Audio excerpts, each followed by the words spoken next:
Well, it's Monday. Let's do it all over again. It's 6 o'clock here on the East Coast. Welcome to Frontline. We've given some breaking news from the White House. Press Secretary Caroline Leavitt says expect action soon on rooting out the violent left. President Trump has promised he will directly address the dark sources funding and supporting this domestic terrorism to finally restore order in our country. The American people can expect further, very strong action on this very soon. Yes to that. And at the U.S.-Mexico border, 4 people have been charged for child smuggling in El Paso. The 4 adults smuggling multiple children between the ages of 5 and 13, posing as the kids' parents with like fake IDs and then sedating them with weed gummies. Also, over in Eastern Europe, Russian President Vladimir Putin says Russia will stick to the nuclear arms limitations for only an extra year after the current nuclear deal runs out in February. Putin urging President Trump to do the same. Yikes. More on this a little bit later. But first, there's a difference between us and them. Let's do this.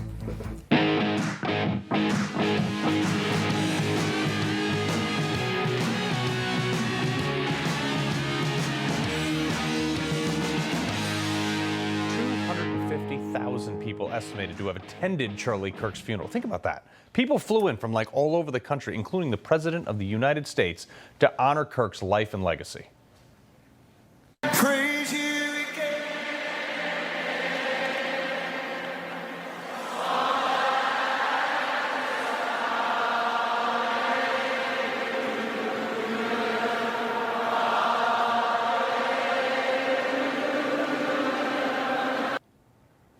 The thing that took me, though, the most was actually Erica's speech.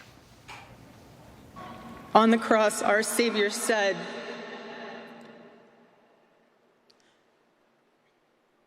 "Father, forgive them, for they not know what they do." That man, that young man, I forgive him. I mean, this one made me pause, folks. I mean, this is something I admire so much about Charlie and his now wife, that they were so deep in their faith, or they are so deep in their faith, that she can actually stand there and forgive the guy that took the life of their children's father. Look, I'm just not that good a person, okay? But it is incredibly admirable that she could stand there and give that speech. This is something that I don't, really process in the same form. I'm not like an organized religious person. I don't seek solace in the church as like an establishment. I believe in God, but not in the traditional, like you have to go to church to practice that religion sort of way.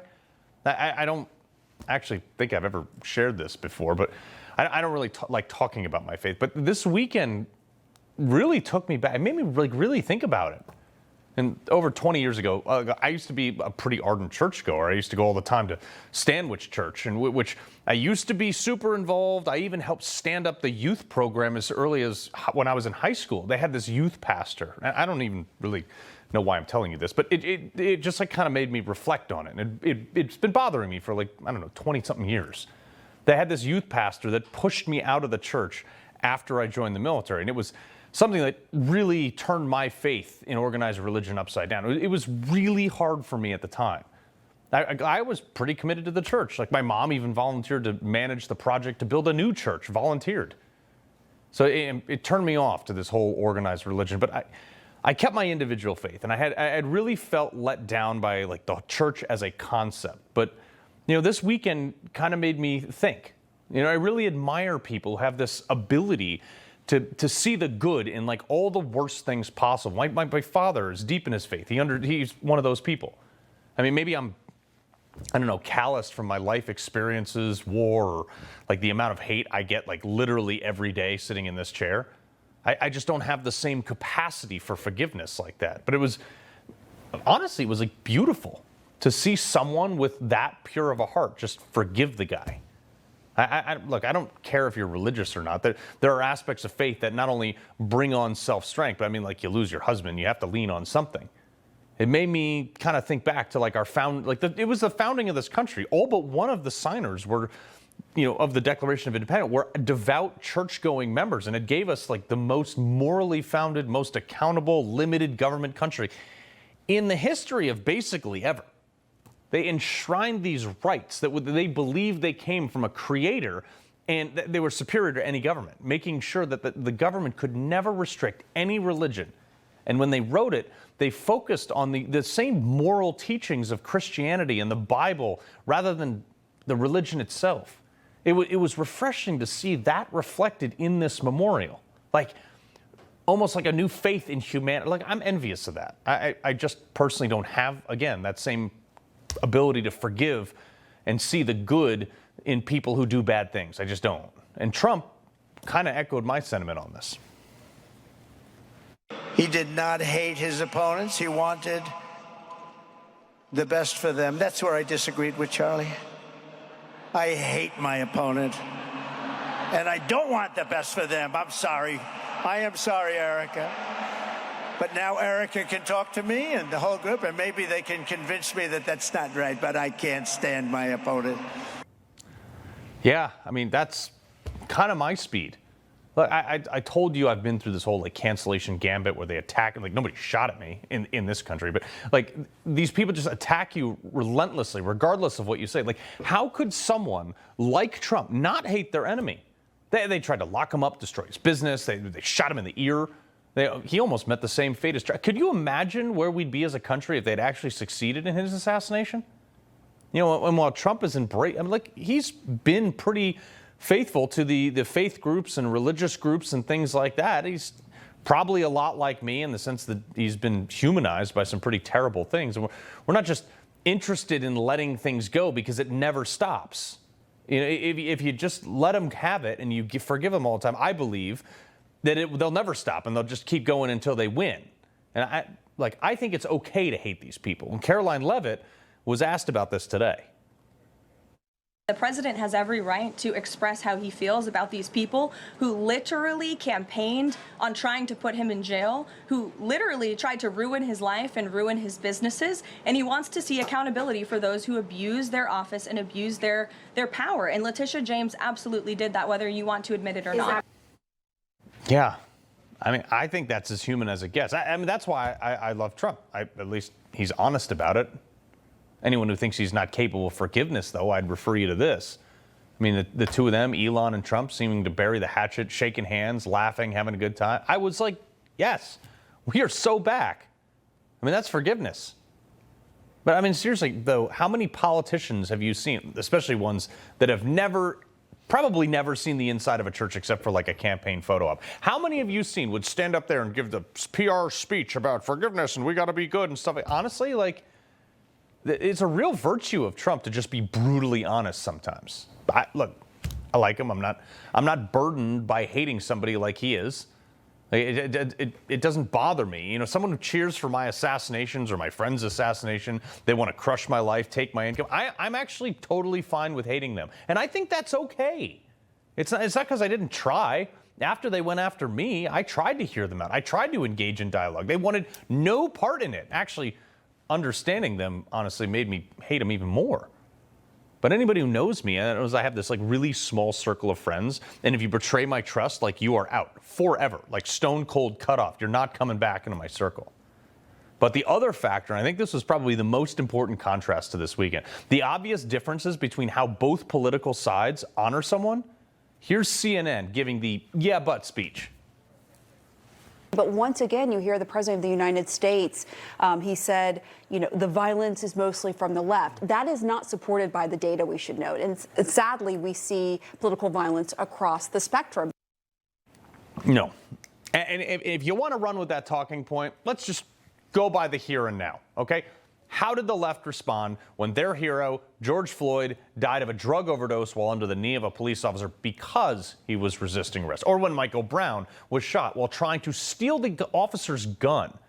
The left rioted. It resulted in over 900 police officers injured, 25 to 40 killed as a result of their chaos, more than $2 billion worth of damages, while BLM extorted companies for millions while their storefronts were being smashed.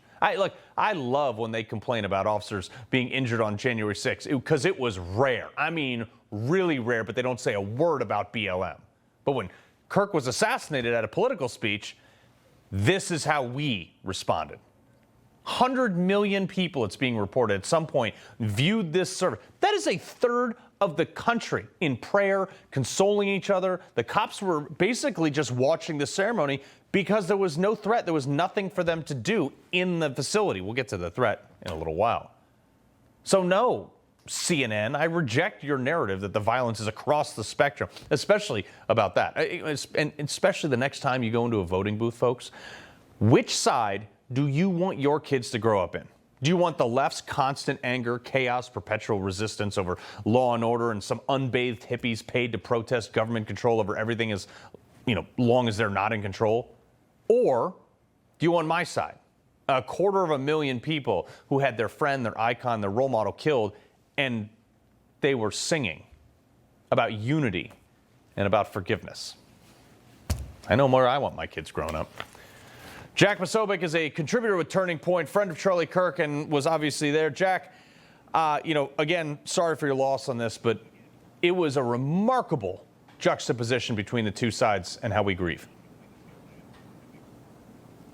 Well, Carl, I think that's exactly right. And, you look at the two sides, the rioting, the violence, the mayhem, the murder of 2020, both BLM, Antifa, then the violence that we saw against President Trump and others last year. And then, of course, this brutal act of evil, the murder and assassination of Charlie Kirk in cold blood.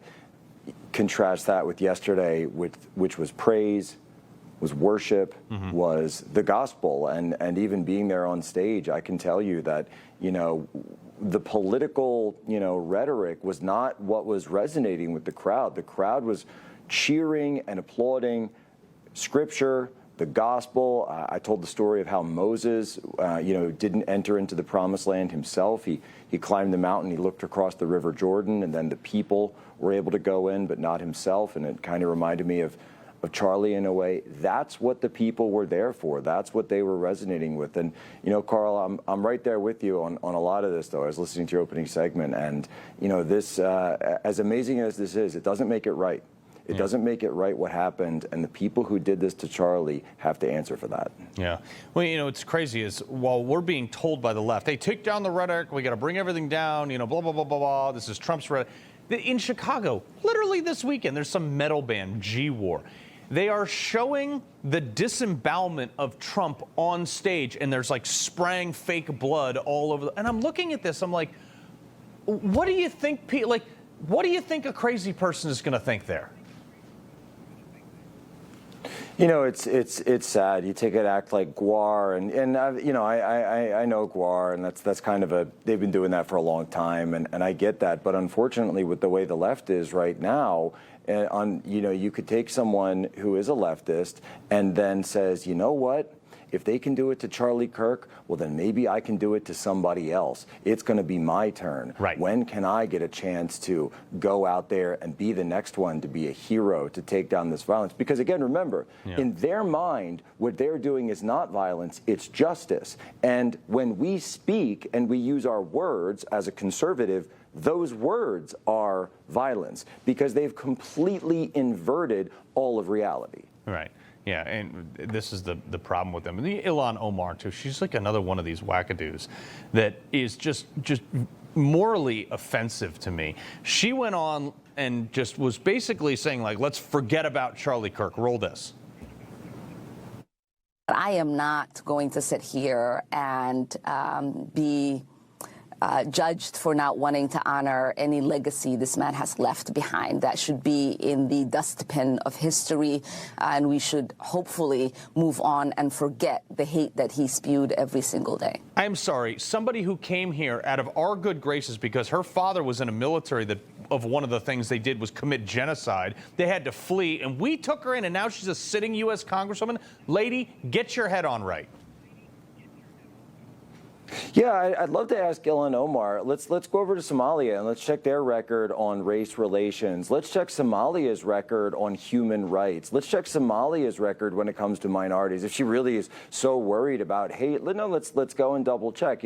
I used to remember, in the Christian religion, we say, that you should take the log out of your own eye before you point out the splinter in somebody else's. But I don't know if Ilhan's ever heard about that. But I don't know. Maybe she could go back home home and worry about Somalia before she starts trying to tell us everything that's wrong, because Charlie Kirk was everything that was right about America. Charlie, Erica Kirk, their family, the way they did things, you can't get more American than that. No. Well, Jack Posobiec, we appreciate you being on the right side of this, sir. Thank you. Yeah, Carl. All right. Coming up, Gavin Newsom signing a new stupid bill banning law enforcement and ICE from wearing face masks, but criminals and rioters may continue to wear those. But whatever, makes sense. We're going to discuss that with Border Czar Tom Homan next. But first, President Trump making a historic announcement regarding childhood autism. Retro next. Acetaminophen. Is that okay? Which is basically commonly known as Tylenol, during pregnancy can be associated with a very increased risk of autism. So taking Tylenol is not good. Who knew what and when did they know it? I mean, you have President Trump making a major announcement linking autism to Tylenol during pregnancy, potentially. I mean, people have been taking this for decades. The potential link between autism and any number of commonly accepted like medical remedies or vaccines, they're like one by one, they're gaining medical credibility. Founder of Amen Clinics, Dr. Daniel Amen. So this is crazy to me. How long have they known, if at all, and why didn't we know sooner? So for about the last 12, 15 years, we've seen Tylenol be associated with ADHD, with autism, and other developmental disorders. Right. But it's not just Tylenol. It's also air pollution, and it's phthalates, commonly found in shampoos. It's an environmental toxin that mixes with vulnerable genes that has caused this explosion. And so are people suppressing this, sir? Or do we know about it? We just ignore it? Like, this is crazy to me. Well, it's been in the medical literature for a number of years, and association does not mean it causes it, but it means it's associated with it. And why Tylenol? Tylenol disrupts your liver function. It actually causes too much oxidative stress in your body. And we know, for example, if you overdose with Tylenol, that is actually very dangerous and can permanently damage your liver. Yeah. The president also recommending spreading out vaccines. Watch this. I think when you go for the shot, you do it over a 5-time period. Take it over 5 times or 4 times, but you take it in smaller doses and you spread it out over a period of years. But also things like Hep B. Like, why is an infant getting Hep B shots? You don't need that for 20 years. Oh, no. I walked into when one of my grandbabies were born and they were about to give her a Hep. And I'm like, absolutely not. You know, this is sexually transmitted. Yeah. It has to do with drug abusers. I'm like, no. But because you couldn't say anything, right? Free speech among doctors were suppressed, that if you were concerned about vaccines, they would threaten to take your license. And at Amen Clinics, we do brain imaging work for the last 35 years, and I've seen vaccine damage scans, you know, of kids with autism. So it's like, no, don't tell me it's not possible. Yeah. You know, it's probably not the primary cause. It's probably a combination of all these toxins in our environment that mix with people who are genetically vulnerable. Yeah, and I think it's a combination of not having time, not having the money, and people not just paying attention. Dr. Amen, we appreciate it, sir, very much. Keep speaking the truth. Thank you. All right.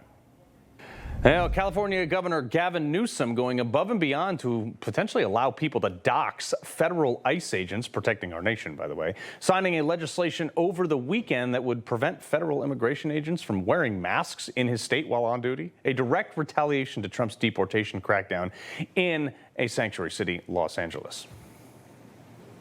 These masked men did not provide any information, name, badge number, hidden from accountability. It's like a dystopian sci-fi movie. Unmarked cars, people en masse, people quite literally disappearing, no due process, no rights in a democracy where we have rights. ICE, unmasked. What are you afraid of? What are you afraid of? While the people protesting them still get to keep their masks on. The signing came shortly after posting a threatening cryptic tweet towards Homeland Security Secretary Kristi Noem. Homeland Security not fazed by Newsom's threats, writing on X, "To be clear, we will not comply with Gavin Newsom's unconstitutional mask ban." Trump border czar Tom Homan, sir, I mean, it just is so dumb. How about they worry about getting actual criminals off the street? You're exactly right. So the answer to what are you afraid of? We're afraid of politicians like him, who's compared ICE to terrorists and Nazis and just horrible names, which gives that fraction on the left, not everybody, but that percentage on the left, it empowers them to attack ICE. Attacks up over 1,000%. The reason we're masked is not only the agents being doxxed over social media, their families are. And I understand they need to protect their families. And look, I got numerous death threats myself. I don't wear a mask because I don't care. I'm the border czar, come at me. Yeah. But the bottom line is they're trying to protect their families, and you said it. Meanwhile, where's the law that unmasks Antifa or the protesters that throw Molotov cocktails or rocks at the vehicles? Where's the legislation for that? So as far as the state legislation, I'm not a lawyer. I leave it up to the Department of Justice. We'll see how that fares with federal law always trumps state law. 100%, and your federal officers too. Is like, I'm interested to see how he's going to try to enforce this one. But as these immigration crackdowns, obviously are escalating, in order to keep our city safe, I might add, Chicago protesters storming this ICE facility. Okay, they think they can interfere, and they think they're justified. There's like, they now have congressional candidates out there getting body slammed. They say, "Oh, I'm a victim." It's like, well, don't stand in the way of a federal vehicle while they're doing their job. You're exactly right. And President Trump said weeks ago, zero tolerance. If you put a hand on an ICE officer or impede his efforts of enforcing the law, you will be prosecuted federally. And Pam Bonnie's assured us that they will take these prosecutions and go at it hard. I mean, President Trump called me one day, and when he saw stones being thrown on our vehicles, he says they throw a stone, they go to jail. They cross the line, they go to jail. They spit on them, they go to jail. This is zero tolerance. And if people are angry at what ICE are doing, then why don't you go protest Congress? Because ICE is enforcing laws that Congress enacted. They're not making this up. Yeah, but they need somebody to be mad at. All right, sir, I have to ask you this. MSNBC and a lot of other Dems are piling on this, that you allegedly took a $50,000 bribe from an FBI undercover agent. Trump, obviously closed this investigation. A Justice Department appointee called the deep state probe earlier this year. Caroline Leavitt, obviously also coming to your defense. Roll this. Mr. Homan never took the $50,000 that you're referring to, so you should get your facts straight, number one. Number two, this was another example of the weaponization of the Biden Department of Justice against one of President Trump's strongest and most vocal supporters. Oh, sir, what is the story with this, and where did it come from? Well, look, as the Justice Department said, I did nothing criminal, I did nothing illegal, I did nothing wrong. And this is a series of hits against me since the beginning of the year. There's been hit pieces about every week. There was a hit piece on my security detail saying I had 31 security detail. I'm wasting millions of dollars. I had about a quarter of that. I think I had 8 security detail at the time. I had a 4-car caravan. I had 2. Another story about I'm helping certain companies with their contracts. Here's what people need to understand. Day one of the administration, when President Trump asked me to come back and we entered on duty, I met with ethics attorneys, and by law, you're supposed to recuse yourself from any company you had affiliations with before. But I took it a step further. I recused myself from all federal contracts. I won't have any decision-making in any federal contract, but people, including this recent case, people are saying, I'm going to line the pockets of people. I signed that declaration. I do not make decisions in any federal contracts. And just so people know, I make about 18% of what I've made in my company to come back and serve my nation. So my family's took a sacrifice. I've taken a sacrifice. I'm back here doing the right thing. The hit pieces keep coming, but I know who's chumming the water. I know who keeps throwing this information out and the media jumps all over it. And they're going to see some legal actions real soon. I'm working with the legal team. I'm done with it. They can attack me all they want, but we're going to take action. Yeah, I don't know what these people think, that they're just going to poke the bear and people like you aren't going to level the playing field afterward. Mr. Tom Homan, keep up the good work, sir. Thank you. All right. Well, coming up, Disney backtracking their initial suspension of Jimmy Kimmel's show after having long talks with the host, crying Jimmy Kimmel back on air. It's going to be interesting. It's starting tomorrow. I wonder if he's going to double down or go back to sanity and at least try to be funny. Culture Clash next. Now, breaking news now. We called this Friday. Caroline Leavitt also teased it earlier today, and President Trump delivered. The president signing an executive order designated Antifa as a domestic terrorist organization. Well, it's about time. And also, look at this. Turns out if you cry to your bosses for a week straight, you actually can get your job back, which is interesting. ABC announced earlier this afternoon that Jimmy Kimmel's show is set to return tomorrow. Now, Disney wrote, quote, "We have spent the last days having thoughtful conversations with Jimmy, and after those conversations, we reached a decision to return the show on Tuesday." Okay, you know what? Good for him. Disney has now managed to tick off both sides, by the way, on multiple different occasions. Great job for you people. First off, they went woke, and you name it. They changed it, like the Little Mermaid turned black, Snow White into a Latina person, and Prince didn't need a prince to rescue her. Snow White, Seven Dwarves, they're all like CGI magical things. Minnie Mouse, they threw her in a Hillary Clinton pantsuit. I mean, this list goes on and on and on. What happened? Conservatives had enough? Since 2023, conservative boycotts cost the company almost $5 billion. And now they've managed to lose the left, too. Even with this, I don't know if it's coming back. But Dems are boycotting Disney, calling for their streaming subscription to be canceled over ABC's affiliation after Jimmy Kimmel's show was pulled. Are they going to buy it back? I don't know. But it's cost them like $4 billion in value already. And who knows? Whatever. This is a lesson to big companies like Disney. Just stay out of politics. Also, I wonder, is Jimmy going to be like, hey, maybe I took it too far and kind of come back and try to be funny again? Or is he going to double down? We shall see. Keep posted. Mary Rook, Daily Caller, columnist and analyst writer, and Matt Palumbo, author of The Air.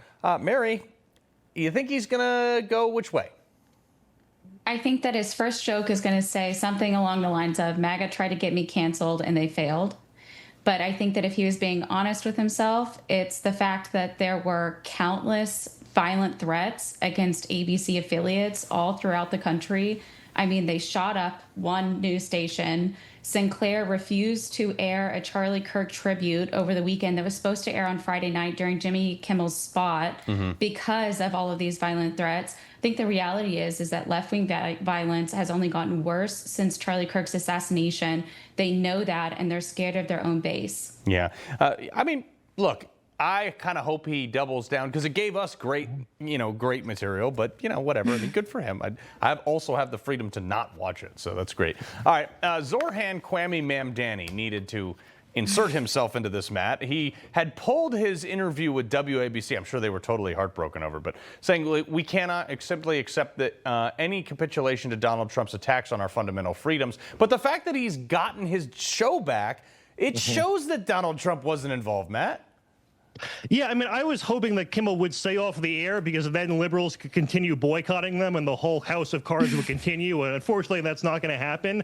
It is, I mean, I know obviously I don't actually feel sympathy for the guy, but the guy who shot at an ABC affiliate just destroyed his entire life because Kimmel was off the air for less than a week. And he had the chance to not be taken off at all. All he had to do was correct the record that there was not a MAGA supporter who shot at Charlie Kirk. It was the dumbest low IQ PSYOP attempt of all time. He said he was going to go harder and double down. That's why they took him off. And by the way, even if we were going to say it was cancel culture, the left for at least the past decade has been saying it's not cancel culture, it's consequence culture. And I'm just going to obey the rules now. It's just consequence culture. No, it is. And we're watching President Trump live right there, getting ready to take off Joint Base Andrews, headed up here to New York City, which is going to make traffic insane. But you know what? I'm looking forward to his speech at the UN.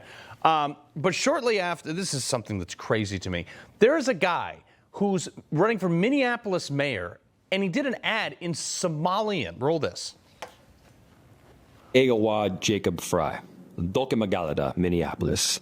Damaan, Sha'abka Somaliyed, Ka Yamid Mogadishu, Garowe, Hargeisa, Bosaso, Beidabo, Kismayo. I'm sorry, is that the same guy who stood up after that church school was shot, basically saying don't attack trans people for this? Yeah. Well, we were just talking about Disney. That's the most Star Wars sounding language I think I've ever heard in this country ever spoken. Yeah, Mary, but this is crazy to me. Yeah, you know what? It's insane, but this is what happens when you allow unchecked immigration into your country. There's an entire culture that gets transplanted into a town and it no longer looks the same way as it did. Somali people have taken over Minnesota and Minneapolis in particular. And I think that he understands that this is his base now. And if he wants to win again, then he's going to have to get them. But at the same time, I find this to be completely irresponsible from an elected official, and especially someone running for office. You should have to speak English in your campaign speeches. No, and no, how many crazy. times do you think it took him to do that? No, exactly. And it's like when John Cena did the thing in Chinese to capitulate for a movie deal. Matt, Mary, we got to leave it right there. As you can see, folks, Trump is getting on Air Force One, headed up north here to New York to probably blast the UN. It's going to be great. All right, coming up, 2 states battling over eminent domain laws for a carbon pipeline. Which one is actually in the right? Well, I got an idea. Next.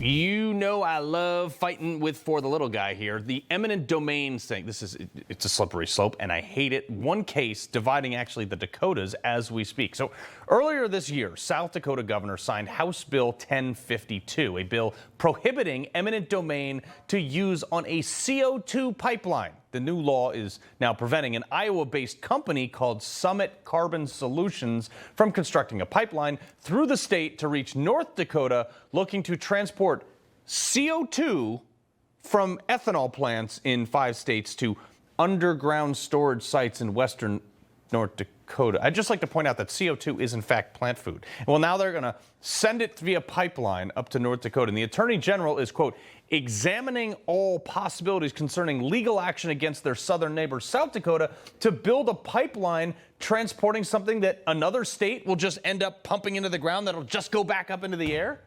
But South Dakota Governor Roden argues that their law protects property rights and state landowners who feel that this is imposing and a violation of their freedoms. According to the South Dakota State Constitution, Article 6, Section 13, private property shall not be taken for public use or damaged without just compensation as determined by a jury, which shall be paid as soon as it can be ascertained and before possession is taken. Now, the Speaker of the South Dakota House of Representatives tweeted out, quote, let's call this what it is. It appears the carbon pipeline lobbyists have found their latest puppet, and now North Dakota taxpayers might be forced to bankroll a lawsuit against their own neighbors in South Dakota, all to help a private carbon pipeline company. The man himself, South Dakota State Representative John Hanson. John, I hate the government that wants to take my land, so I am on your team. Well, we appreciate that, and I think you summed it up very well. What we've been fighting over the last 2 to 3 years is this carbon sequestration Green New Deal pipeline called Summit Carbon Solutions.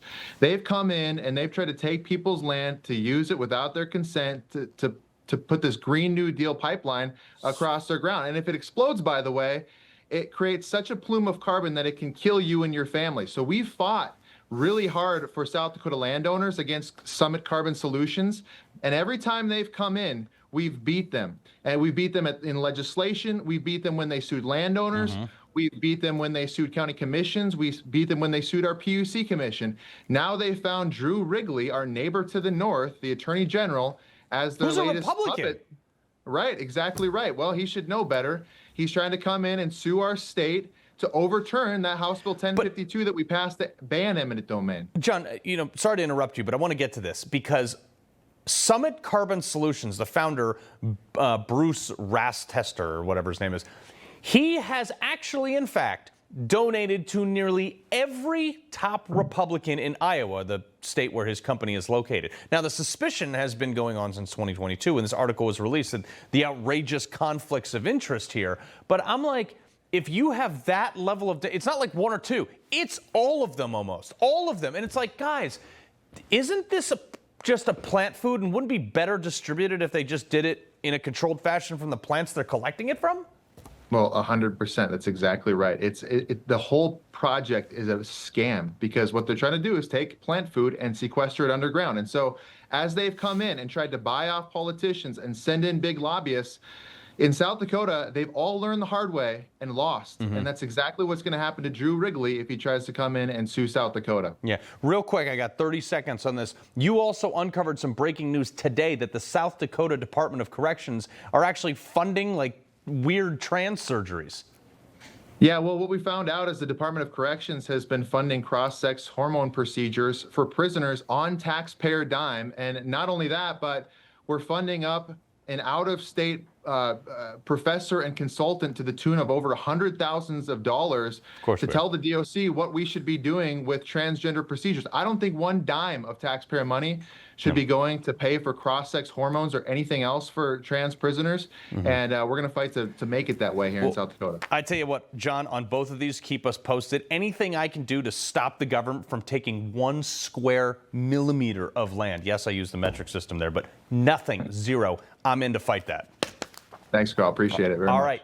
Well, the Charlie Kirk endorsed book, Pagan Threat, Confronting America's Godless Uprising, is now also available. It's actually an Amazon bestseller. It was written by Charlie's longtime friend and pastor, Lucas Miles. Now, Charlie Kirk encouraged Pastor Miles to write Pagan Threat, and he offered to write the foreword for that book, too. Pastor Miles has called Charlie a martyr. You can also check out the free offer for Pagan Threat. Go to Newsmax. Just go online and see you can save about $30 with the free offer there. All right. Coming up, President Donald Trump putting the heat on Attorney General Pam Bondi to prosecute adversaries. Let's go. Next.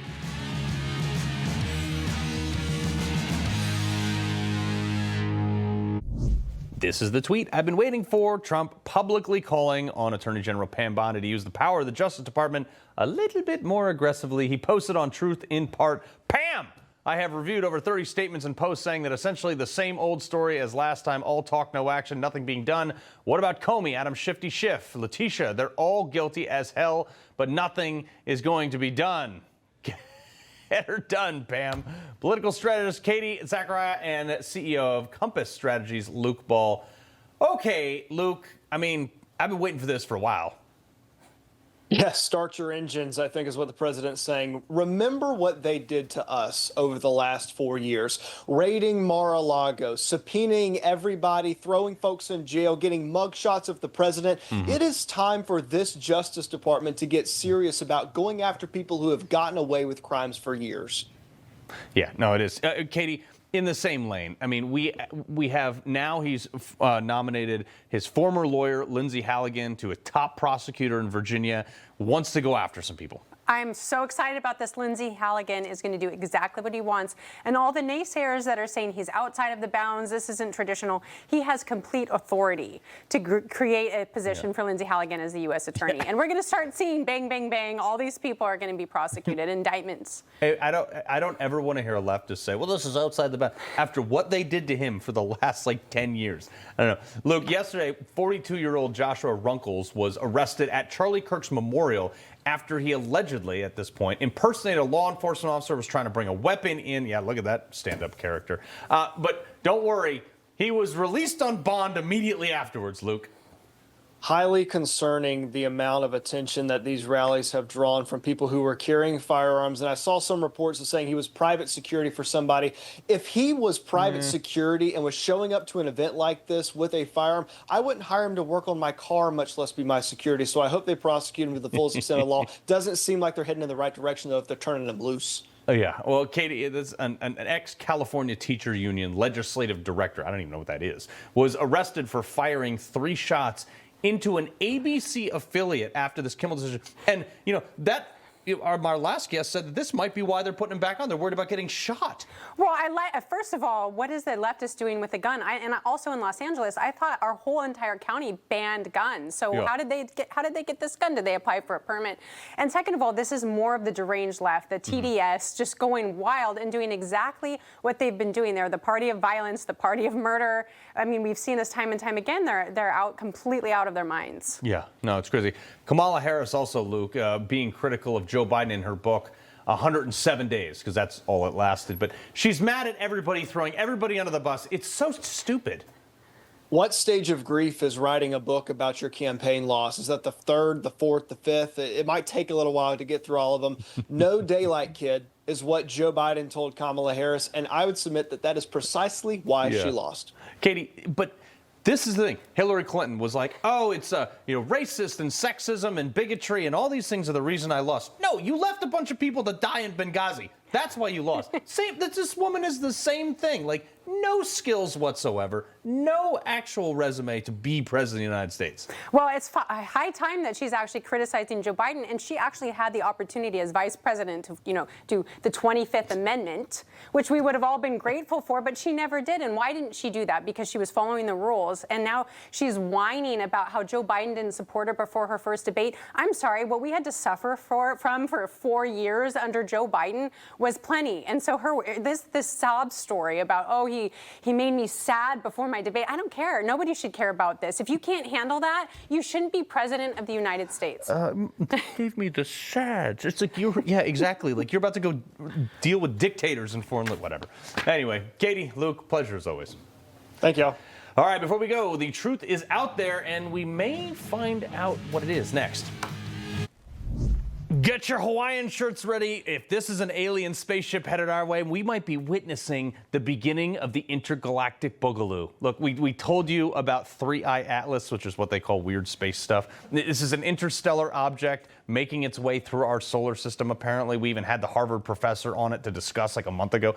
It's supposed to be here like beginning of November. It's a little more than a month away, and we still have no idea what this thing is. Maybe they're coming for pumpkin spice season. I have no idea. But some scientists pointing out the green glow coming from the object that isn't abnormal from comments. It's just that 3I Atlas doesn't appear to contain the molecules that emits the fluorescent green glow.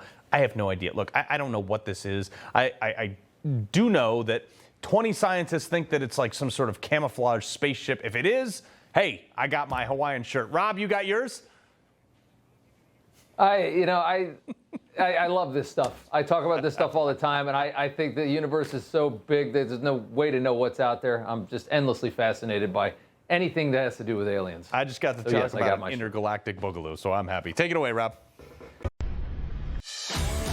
He loves the Constitution. He fights for what's right. He hates the bad guys. He's a freedom warrior. He's your freedom warrior. Watch Carl Higbie every weekday on Newsmax.